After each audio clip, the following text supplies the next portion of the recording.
The scaffold stands in the middle of the marketplace like a silent promise. Right now, it is empty. By noon, it will become the only thing anyone in the city can look at. Workers spread fresh straw across the wooden platform, not to make it cleaner, to soak up the blood. The execution block has been polished smooth over decades, not by craftsmen, by fear. Hundreds of desperate hands have gripped its edges. Hundreds of trembling knees have rested against it. Every mark in the wood belongs to someone whose name has long been forgotten. Only the block remains. You climb the steps slowly. Each plank creaks beneath your boots. You place your hand on the handle of your sword. The blade is heavier than any weapon carried by an ordinary soldier. This is not a battlefield weapon. It was never designed for war. It has only one purpose, one perfect strike, nothing else. You remove the sword from its leather cover. Morning light reflects across the polished steel. You inspect every inch of the blade. No rust, no cracks, no imperfections. A dull sword is unacceptable. Not because the crowd expects perfection, because the person about to die deserves it. History often paints executioners as sadistic killers who enjoyed their work. The truth was usually the opposite. A respected executioner wanted every execution to end as quickly as possible. A single clean blow meant the condemned suffered for only an instant. Missing the neck could mean unimaginable pain. Sometimes the victim survived the first strike, sometimes even the second. Those moments haunted executioners for the rest of their lives. People blamed them for incompetence. Priests called it a sign of divine judgment. Crowds mocked them. A failed execution could destroy an executioner's reputation forever. That is why your father trained you until your muscles refused to move. Not because he wanted you to become stronger, because one mistake would never be forgotten. A church bell echoes across the square. The preparations are almost complete. Guards begin taking their positions. Soldiers block every entrance to the marketplace. The city expects thousands of spectators. Executions are public. Today that sounds unimaginable. But during the Middle Ages, justice was meant to be seen. The authorities believed punishment worked best when everyone witnessed it. Fear became part of the sentence. Parents brought their children. Merchants delayed opening their shops. Travelers interrupted long journeys just to watch an execution in a famous city. Some people prayed. Others cheered. Many simply stared. For them, this was history unfolding before their eyes. For you, it was another day's work. The square slowly fills with people. Old men lean on wooden canes. Women whisper to one another. Teenage boys push closer to the front, pretending not to be afraid. Children climb onto barrels for a better view. The smell of bread mixes with smoke from nearby fireplaces. Someone laughs. Someone argues over the price of apples. Life continues until the sound arrives. Metal scraping against stone, chains.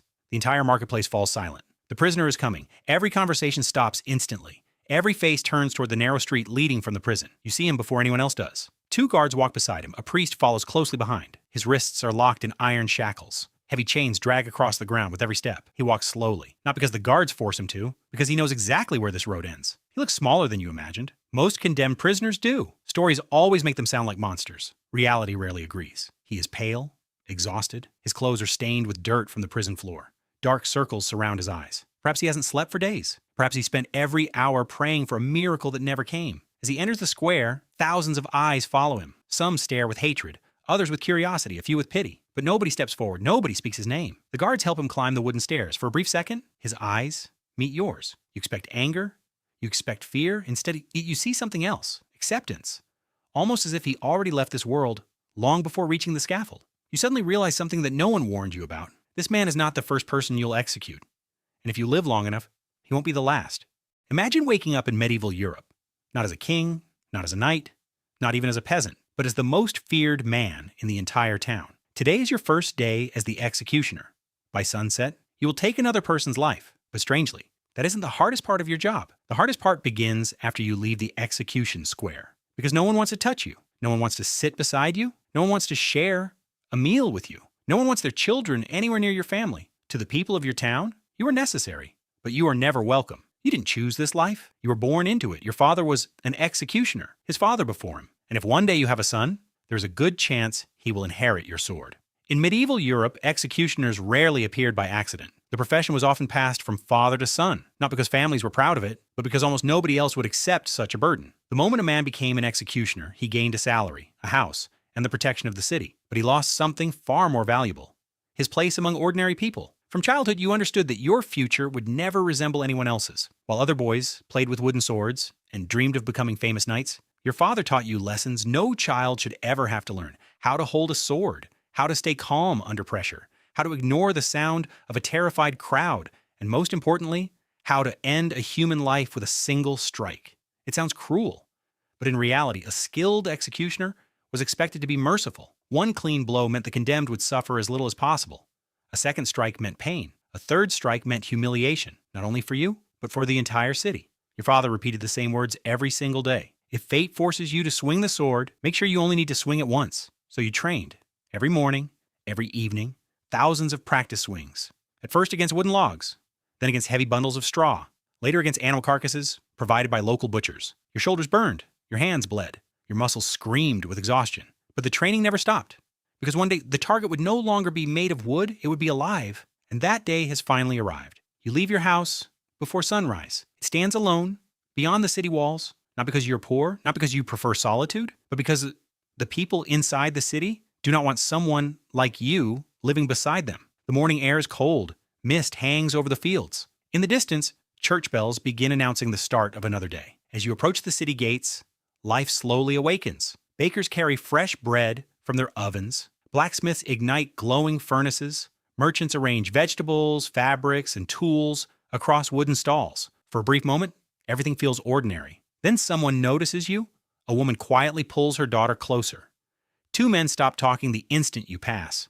A young couple crosses to the opposite side of the street. Nobody insults you. Nobody throws stones. Nobody even looks angry.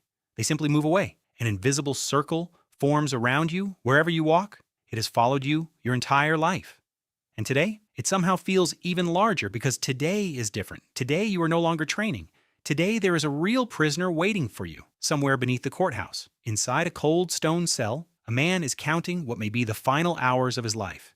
He has never met you, yet he already knows your face, not because you are famous, but because every condemned prisoner is told the same thing before execution. When the man with the sword arrives, there is no turning back. You continue walking toward the center of town. Ahead of you stands the wooden scaffold. Freshly built, clean, silent, waiting. In only a few hours, it will become the center of the entire city, and every pair of eyes will be watching you. The priest steps forward first. He quietly asks the condemned man if he wishes to confess one final time. The crowd cannot hear the words. Neither can you. Some prisoners whisper prayers. Some beg for forgiveness. Others remain completely silent. You have heard stories of men who laughed moments before their execution, of women who sang hymns, of soldiers who stood so proudly that the crowd applauded their courage. Death has a strange way of revealing who people truly are. The judge unfolds a long parchment. His voice echoes across the square as he reads the sentence. The list of crimes sounds endless. Theft, murder, treason, blasphemy. Whether every accusation is true, and you will never know. And strangely, that isn't your responsibility. One of the biggest misconceptions about executioners is that they decided who lived and who died.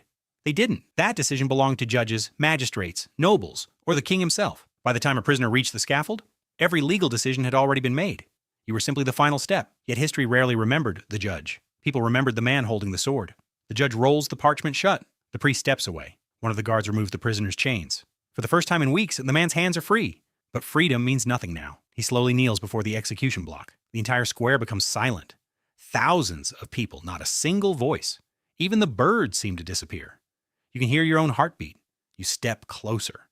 Your father once told you something that never made sense until this moment. The crowd will disappear. You thought he meant they would leave. Now you understand. When the moment finally comes, you stop seeing the people. You stop hearing the whispers. The world becomes unbelievably small. There is only the sword, the condemned man. And your next movement, you wrap both hands around the grip. The leather feels familiar. Thousands of hours of practice have led to this exact second. The prisoner lowers his head. His neck rests against the block. You take one slow breath, not because you're afraid, because rushing is how mistakes happen. A good executioner never acts in anger, never acts emotionally, only with precision. For a brief moment, you wonder what this man's life looked like before today. Did he have children? Did someone love him? Did his mother ever imagine that this would be the end of his story? The crowd doesn't ask these questions, neither do the judges. But you do, because unlike everyone else, you're standing close enough to see that he is no longer a criminal. He is simply a frightened human being. You raise the sword. It feels heavier than ever before, not because the steel changed, because now it carries responsibility. Your father warned you about this feeling. The first execution is the hardest, he once said, not because of what you do, but because of what you'll remember afterward. The judge raises his hand. That's the signal. Your muscles tighten. The blade begins to move. One clean motion. No hesitation, no anger, no cruelty, only years of training guiding your arms. The sword cuts through the air. Then, silence for one impossible second. Nobody moves. Nobody breathes. Then the square erupts. Some people cheer. Others cross themselves. A woman begins to cry. Children stare in stunned silence. The guards immediately step forward. The priest lowers his head in prayer. And you do exactly what your father taught you. You clean the blade, because the job isn't over yet, not even close. The execution itself lasted only a few seconds. But what comes after will follow you for the rest of your life. The crowd slowly begins to leave the square. For them, the day is over. They return to their shops, their homes, their families. By tomorrow morning, many of them will be talking about what they witnessed.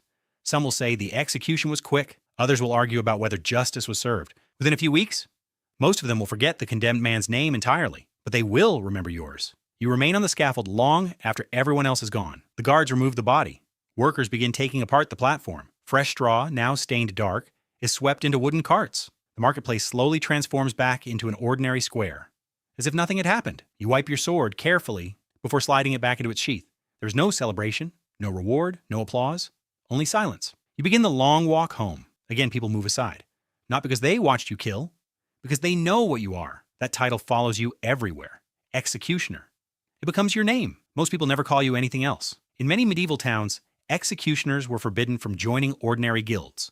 They were often refused entry into taverns. Many churches forced them to stand separately from everyone else during services. Even after risking their own peace of mind to carry out the law, they remained outsiders. Children learned to fear your family before they even knew your real name. Some parents warned, behave yourself, or the executioner will come for you. The irony is almost unbearable. The very people protected by your work are the ones who fear you the most. Finding a wife is almost impossible. Most families refuse to let their daughters marry an executioner. Over time, executioners often married only into other executioner families, or into families of gravediggers, tanners, knackers, or other professions already rejected by society. Generation after generation, entire bloodlines became trapped inside a profession they never truly chose. And yet, despite being treated like outcasts, people constantly came looking for you, not to talk, not to become friends, but because they needed something. An injured soldier, a broken bone, a deep knife wound. Many executioners possessed surprising medical knowledge. They understood bones, muscles, joints, and anatomy better than most physicians of their time. After all, very few people in medieval Europe had as much direct experience with the human body. Some executioners became famous for setting broken limbs. Others treated dislocated shoulders or stitched severe wounds. Patients who refused to greet you in the street would secretly knock on your door after sunset. During the day, you were untouchable. At night, you became their last hope. It wasn't unusual for the same nobleman who publicly ignored you to quietly ask for your medical help when no doctor could solve his problem. You were respected, but never accepted, feared, but constantly needed. This contradiction became your entire existence. Weeks pass, then months. The nightmares begin. At first, you dream of the faces, then the voices. Eventually, you stop remembering names, only eyes. Every execution leaves another pair behind, watching, waiting, following you into sleep. People assume executioners became numb over time. Some probably did, others never could. Historical records tell us about executioners who drank heavily after executions. Some suffered depression, others abandoned the profession entirely. A few even wrote that every execution felt just as heavy as the first, because no amount of experience can completely silence a conscience. One evening, your father notices you staring into the fireplace. You saw his face again. It isn't a question. You nod. He doesn't try to comfort you. Instead, he quietly says, "It never completely disappears." He knows, because he still remembers his first execution too. Not after 5 years, not after 20, not even after 40. Some memories simply refuse to die. Years pass. Your hair begins to turn gray. The sword feels just as heavy as it did on your first day. Not because your body has grown weaker, because every execution adds another invisible weight that no one else can see. People still whisper when you walk through the streets. Children still hide behind their mothers. Merchants still avoid shaking your hand. Nothing changes except you. Eventually, you stop counting how many people have died beneath your blade. Not because you no longer care, but because remembering every face would make it impossible to keep living. Yet there is something the townspeople never understand. They believe your job begins and ends on the scaffold. In reality, an executioner was responsible for far more than executions. You supervised corporal punishments. You carried out floggings. You branded criminals with hot irons. You enforced sentences ordered by the court. Sometimes you even removed the bodies of those who had taken their own lives, because many communities believed ordinary citizens should not touch them. You became the man who dealt with everything society refused to face: death, violence, disease, shame. You lived at the edge of civilization, cleaning up what everyone else wanted to forget. One winter morning, a young apprentice asks if you have ever become used to killing. You look at him for a long time before answering. No. The boy seems confused. But you've done it hundreds of times. You nod. And every single time, I wished someone else didn't force me to. That is the truth history rarely tells. Most executioners were not bloodthirsty monsters. They were public servants trapped inside one of the most hated professions imaginable. Some were respected for their skill. Some were feared for their authority. Some abused their power. Others spent their lives trying to perform the job as humanely as possible. Like every profession, it depended on the person. Among the most famous executioners in history was Franz Schmidt of 16th century Germany. Unlike many of his predecessors, he kept a detailed diary throughout his career. According to his own records, he carried out hundreds of executions. Yet the pages of his journal reveal surprisingly little pride. Instead, they describe duty, responsibility, and perhaps most importantly, a desire to restore his family's honor. After decades of service, Schmidt successfully petitioned to have the shame attached to his family removed. It was one of the few moments in history when an executioner's descendants were officially allowed to return to ordinary society. That single document changed generations of lives. It proved something remarkable. Even after years of faithfully serving the law, executioners still had to fight for the right to be treated like everyone else. As the Middle Ages came to an end, society slowly changed. Public executions became less common. Legal systems evolved. Eventually, the profession itself began to disappear. The scaffold was dismantled. The executioner's sword became a museum piece. The crowds stopped gathering. But the questions never disappeared. Who carries out justice? Can someone spend a lifetime taking lives without losing part of themselves? And how should society treat the people who perform the duties that everyone else refuses to do? History often remembers kings, generals, conquerors, but rarely the ordinary men forced to stand between the law and death. Perhaps that is why executioners remain so fascinating today.